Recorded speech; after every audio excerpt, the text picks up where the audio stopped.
Welcome to the Wealth is in the Details podcast. In this podcast, financial planner Peter Raskin helps families and business owners understand and prepare for their wealth journey. Along the way, thoughtful and detailed planning can provide clarity and confidence as clients confront a multitude of financial decisions. Listen in as Peter shares stories and insight into people's wealth journeys. Now, let's get into today's podcast.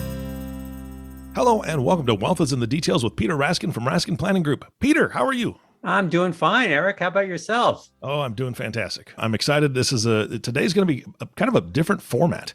Listener, just want you to know that Peter gets questions all the time, obviously, in his profession, who's not going to get tons of questions, especially right now. We're going to actually go through the most frequently asked questions that Peter gets. He's given me a list. I'm going to be asking him these questions, but I want you to know that if you don't hear a question that you have, please email Peter the question. Number one, he's going to answer it right away. He's not going to wait for it to be on the podcast, but you're not the only one with the question. That's all there is to it. You are not the only one that has that question. We'd love to get that question in, and we will address it, or Peter will address it. I won't, because I won't know the answer. Peter will address it on a future podcast. So we'd love for you to do that. We're going to give Peter's contact information at the end of the podcast here. But this is quite a list. So Peter, you ready to jump in? I'm ready. One of my great pleasures is meeting with clients and answering questions. Mm-hmm. So I thought this was a natural thing to do. Yeah, absolutely. And be warned, audience, we may not get through every question in this first podcast. This may be a two-parter. We don't know. We'll see where the day takes us. But let's jump in. Frequently asked questions. So the first one is, Peter, given recent declines in the market, which we've all been watching that, what changes should we make to our portfolios? Yeah, I've been getting a lot of those questions recently. and recently, this is the middle part of June in 2022. And so we've seen markets decline by, over 20% and a lot of skittish clients and investors. So given market declines, should we make changes? And the answer to that, not surprisingly, is it depends. Mm-hmm. The first thing I ask is, well, let's talk about your current situation, and has it changed relative to your plan, your long-term plan? Have things changed dramatically, other than the fact that your account statements may show a lower value than it did in January of this year, or even November of last year? So question is has your world really changed? And what's your situation? Do you need liquidity right away? Do you need cash? Do you need to liquidate?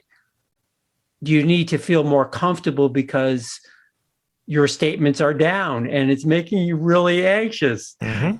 So it really does depend. Should we make any changes? And I err on the side of not making changes for change's sake. Just because markets are down, just because values are down, and there's lots of noise on the news and in the newspapers, and people are talking about it, doesn't mean that the good plan that we had in place last year, or the good allocation of stocks and bonds and cash, which we had last year, is now bad. You still own really good companies in your portfolio of stocks and bonds. I say this probably once a day now, recently, is if we look at the actual companies that you own in your stock and bond portfolio, they will consist of companies that manufacture things that we need and want. And just because markets are down right now doesn't mean that people aren't going to continue to buy things like toilet paper. Mm-hmm. And they're still driving their cars, and they are still consuming items. They're still doing takeout, going to restaurants. They're still buying iPhones and iPads and doing all the things that they were doing before. Now, it may be more expensive now. And for many people, it is truly a difficult time as they're filling up their car and spending over $100 on a a tank of oil, of gasoline. But for most of our clients, and frankly, most of the people in this economy, they're going to be okay. It doesn't mean that it's not a struggle, and doesn't mean that they don't have to make sacrifices from a cash flow perspective. But they're going to be okay, and so will our listeners. Mm-hmm. And change for change's sake is not necessarily a good option. So the answer is it depends. We don't necessarily want to throw the baby out with the bathwater. We may want to make adjustments, but not significant changes. Yeah. Well, as I'm looking through these questions, Peter, they are incredible questions. I know that you've had to field daily in a lot of cases. But listener, I want to speak to you directly. The questions that you're hearing me ask Peter, if you're not working with Peter currently, these are great questions to ask your advisor. And the reason I say that is because your advisor should have those answers. If they don't, or they're hesitant to answer them, or they don't know how to answer them, we'll talk at the end of the podcast. Peter always does a complimentary meeting with you if you want to ask him these questions or you want to talk to him about it. I'm not dissing anybody's advisor out there, but they're just advisors that aren't equipped for this kind of situation. That's all there is to it. And I'm not trying to speak poorly of them, but if you're not working with Peter, take these questions that Peter's going to answer now, ask them of your advisor, and compare the answers and see what you think. I just wanted to put that out there, Peter. All right, let's go on to the next question. Peter, how does inflation affect my plan? And you've talked about plans a lot. Right. Well, we are planners. Yes. Inflation can wreak havoc on any financial plan over a long period of time. And inflation has been in recent past, over the last 10 years, really, very, very low, unusually low. And we've seen an incredible pickup in inflation recently over the last 12 months. Inflation is well over 8%. And I think it's important to define what that means. So inflation is really the year-over-year price increases in a basket of goods or services that we're purchasing. So if we think about the cost of living, if we think about it over a year ago, that was significantly lower than it is now. But it's that inflation percentage over 8% is really the increase from a year ago. And so prices have gone up. Some prices have gone up significantly. Others have gone up and have come back down. We've seen that with some commodities. I'm thinking lumber, for example, is just one example of that. It went up significantly, and now it's down. It's not down where it was, but it's down significantly from where it was with the recent increase. So how does inflation affect my plan? Well, what we need to do in order to answer that truly is to update the financial plan to reflect your current pricing on goods and services that you're buying. And that's what we do on a regular basis. Some of our clients are updating their plan annually. Some may not update it every single year, but that's what we recommend. It's kind of like going to a doctor, your primary care once a year for a checkup. We recommend the same. And what we do is we want to reflect in your current plan, your current prices, the current cost of living. And so when we update your financial plan from a year ago, some of the goods and services you're buying are much more expensive. Food, for example, travel, these kinds of things are significantly higher, and we want to add that increase to your plan. And we want to revise your plan to reflect those new prices. And I can say that the vast majority, 99% of the clients that we've been updating their plans over the last 6 and 8 and 12 months have seen really no effect to the results of their financial plan. They haven't had to make any significant adjustments to their plan to reflect inflation. And I think that says a lot about who our clients are. And our clients tend to be affluent and have choices and have significant assets. So it goes to say that those typical clients are not as affected by those in our society that have lesser means. But I think that the answer to that is inflation may not affect your plan as dramatically as you might imagine. We actually use an inflation number that is about a 30-year average. And so it's not going to reflect current pricing, price of inflation. It can't, because we're looking at the last 10 and 15 years, which is a significantly lower inflation number. But over a long period of time, inflation does affect our planning. But if we keep updating the cost of living in our revised plans, it gives us a real picture of how that inflation does affect us. So most of our clients are fine. They don't like paying more for their goods and services, but they'll be fine no matter, even if that occurs. Yeah. And I think a lot of people, and I'm just speaking for my family, but and my family and my friends, because we've talked about this, right? I think that's what we're all talking about right now, is we're going to make different decisions. I'm not going to make the decision not to put gas in my truck or my car because I need to drive. Right? That's a necessity. But the other day, Peter, I was, we have Alexa, and we'll say, hey, Alexa, put such and such on the shopping list. I love potato chips. I love little snack foods, things like that. So I had asked my wife, hey, can you grab some potato chips at the store? She brought them home, and I was, we ate some. And then the next day, a couple of days later, I grabbed the bag and I put some in a bowl, because I have to do that because I'll eat the whole bag if I take the bag to the living room, right? So I'll put some in a bowl, and I looked at that bag, Peter, $6.50 for a family size. This was not a party size bag. This is a family size bag. And I immediately told my wife, I said, okay, well, I'm done with potato chips. I'm serious, right? So we make those small adjustments ourselves. And it's not that I can't afford a $6.50 bag of potato chips. It used to be like $3.59, but now this bag was $6.50. It's not that I can't afford that. It's ridiculous to pay that, in my opinion. It's ridiculous to pay that for a snack food that's not good for me anyway, right? So I'm all about forget it. Now, ice cream's not off the table. I don't care what that goes to. But, those are the types of decisions I think every family makes just based on how much they're willing to pay, right? So it's not that their plan changes because you've already mapped out their plan. Their plans are holding, but maybe individually on shopping basis, we're going to slow down a little bit with certain things because it just doesn't feel right to pay that much.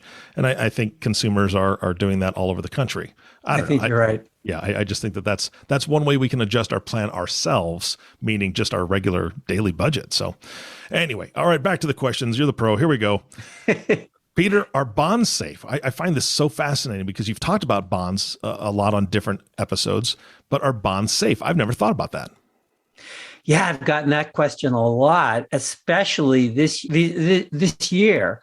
And first, I think it's really helpful to just kind of backtrack a little bit and just talk what a bond is, because I think that helps understand if bonds are safe or not. Okay. So a bond is issued by an entity, whether that's a corporation, whether it's a government entity, the U.S. federal government. It could be the Commonwealth of Massachusetts, or a state, or a municipality.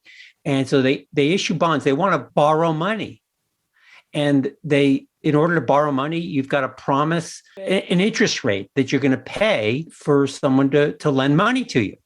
And so what a bond is basically a contract between the entity and an individual that is lending money to that entity.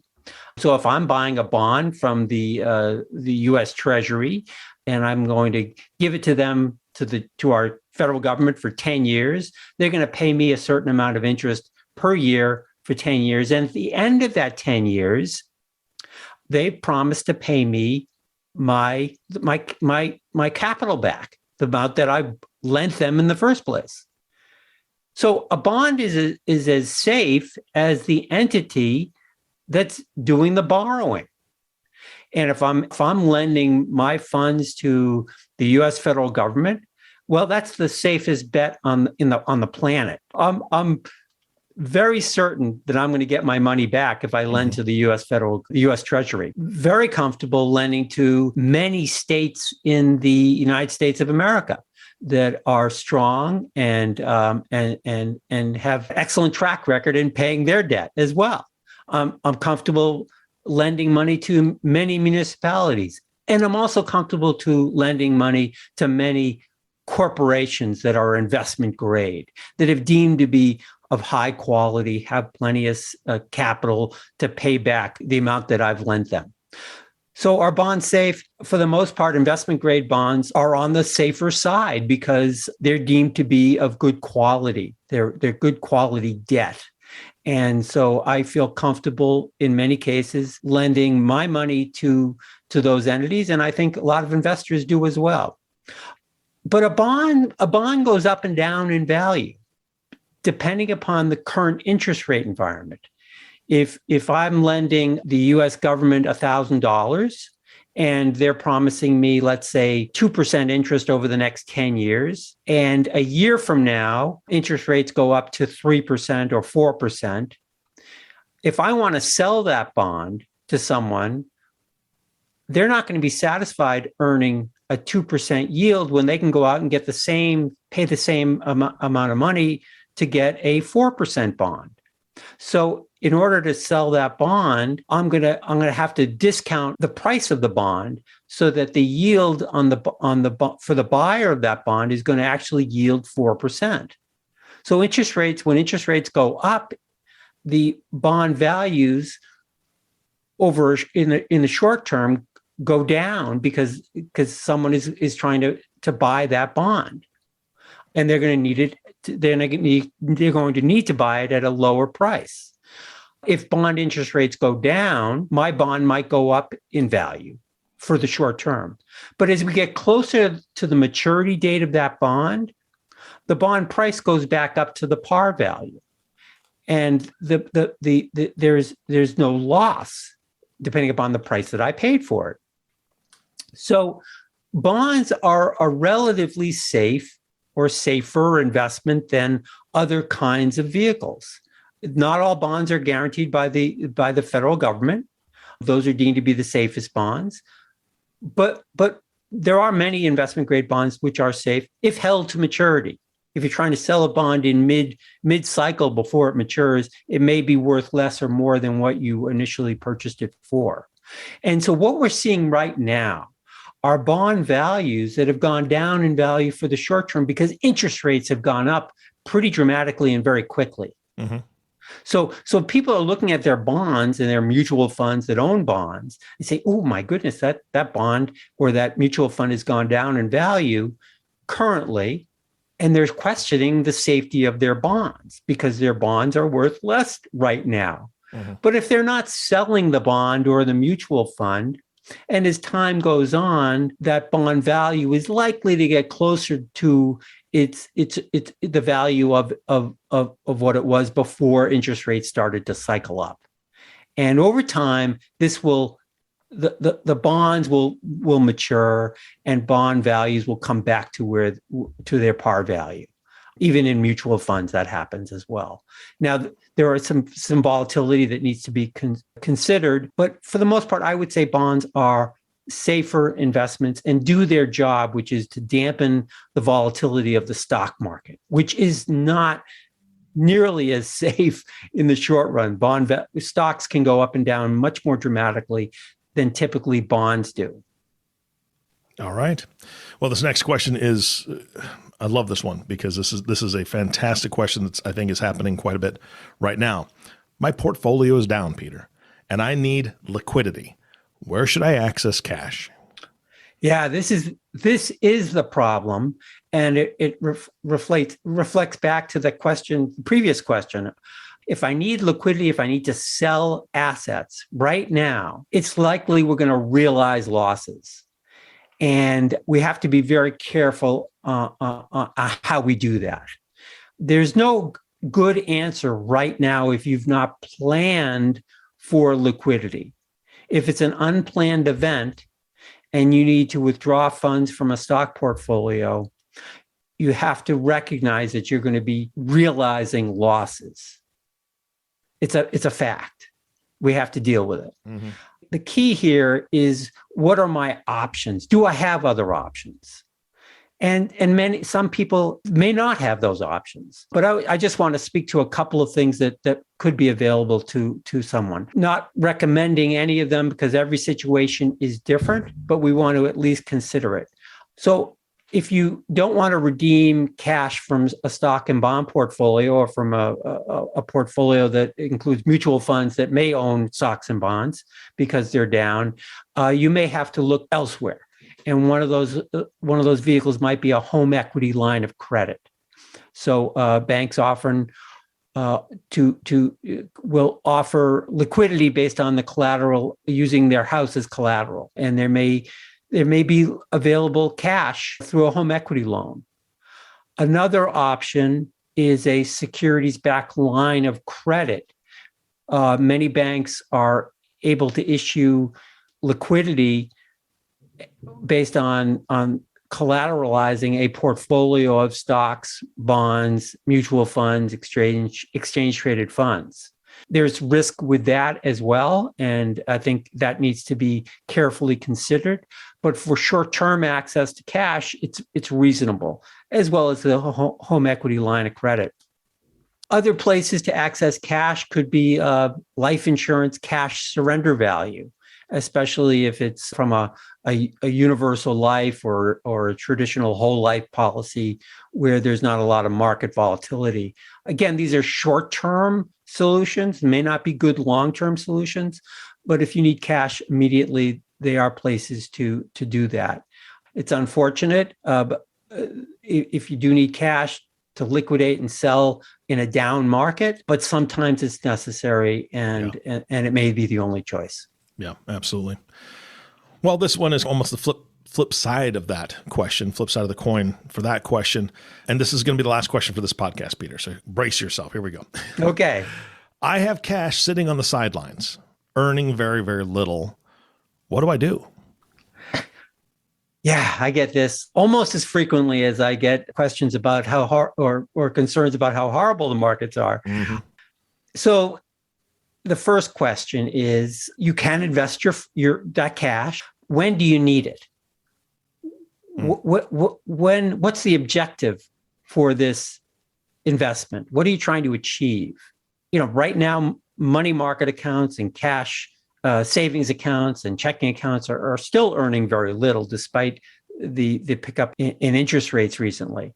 And people are frustrated, especially when they consider the cost of inflation, the cost of their goods and services they're buying. But if their need for cash is such that they want to park it in an investment for a short period of time, let's say 6 months, 12 months, 24 months, or even 36 months, but they need the money soon thereafter, I think it makes sense to keep money in cash or on the sidelines, earning very little, because we don't know what's going to happen in the near future.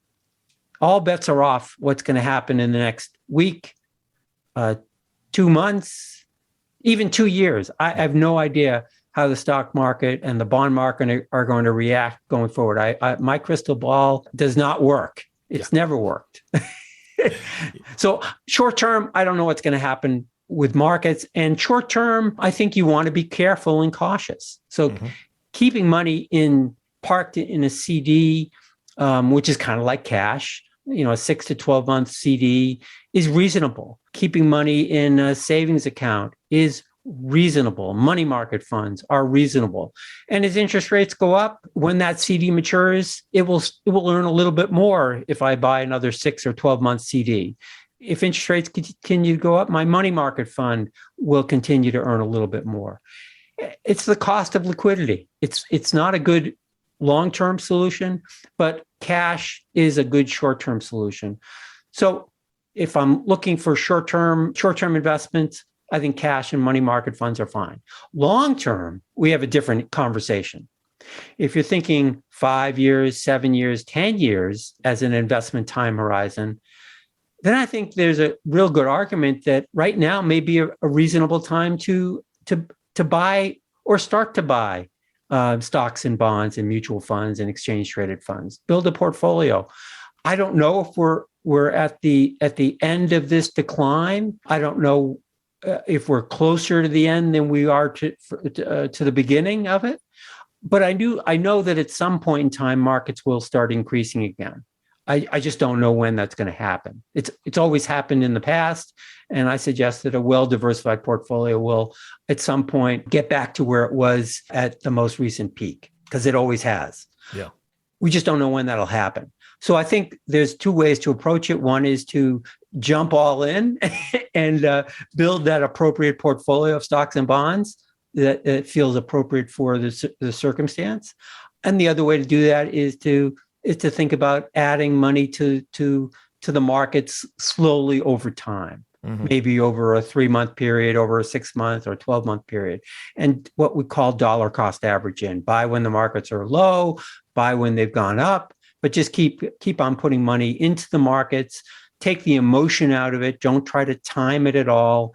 And because you're a long-term investor, if markets continue to go down, you would have been happy that your dollar cost averaged in, because you're able to buy more shares as prices go down. If markets go up, you're happy because your initial investment has gone up in value.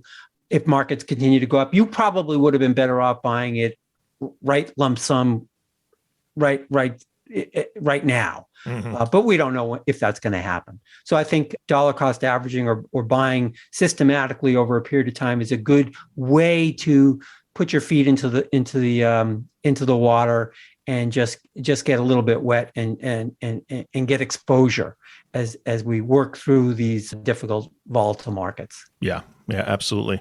Well, I appreciate the transparency that your crystal ball is broken. I use a magic 8-ball myself, and all it ever tells me is stop shaking me. So I just, It's very sarcastic. Peter, I promised the listener at the beginning, we're going to give some contact information so that they can be asking these questions of you, or they can compare the answers that their advisor gave to some of the things that you're saying here today.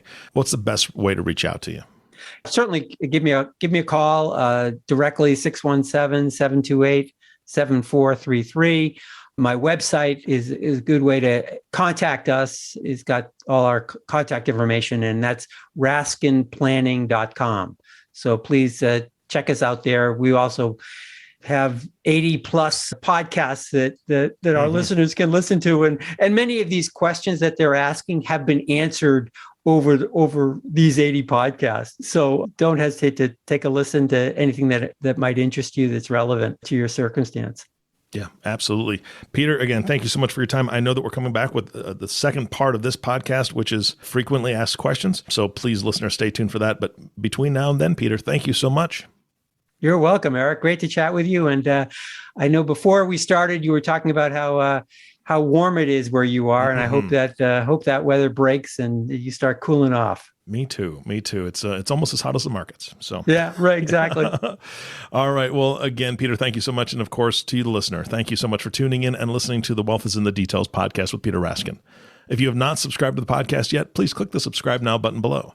This way, when Peter comes out with a new podcast, it'll show up directly on your listening device. And we humbly ask that you share this podcast, rate it, and leave a review, as this actually helps others find the show. Again, thanks for listening today. For everyone at Raskin Planning Group, this is Eric Johnson reminding you to live your best day every day. And we'll see you next time. Thank you for listening to the Wealth is in the Details podcast. Click the subscribe button below to be notified when new episodes become available. The information covered and posted represents the views and opinions of the guest and does not necessarily represent the views or opinions of Lincoln Financial Advisors Corp. The content has been made available for informational and educational purposes only. The content is not intended to be a substitute for professional investing advice. Always seek the advice of your financial advisor or other qualified financial service provider with any questions you may have regarding your investment planning. Peter Raskin is a registered representative of Lincoln Financial Advisors. Securities offered through Lincoln Financial Advisors Corp., a broker-dealer, member SIPC. Investment advisory services offered through SageMark Consulting, a division of Lincoln Financial Advisors, a registered investment advisor. Insurance offered through Lincoln affiliates and other fine companies. Raskin Planning Group is a marketing name for registered representatives of Lincoln Financial Advisors. Lincoln Financial Advisors Corporation and its representatives do not provide legal or tax advice. You may want to consult a legal or tax advisor regarding any legal or tax information as it relates to your personal circumstances.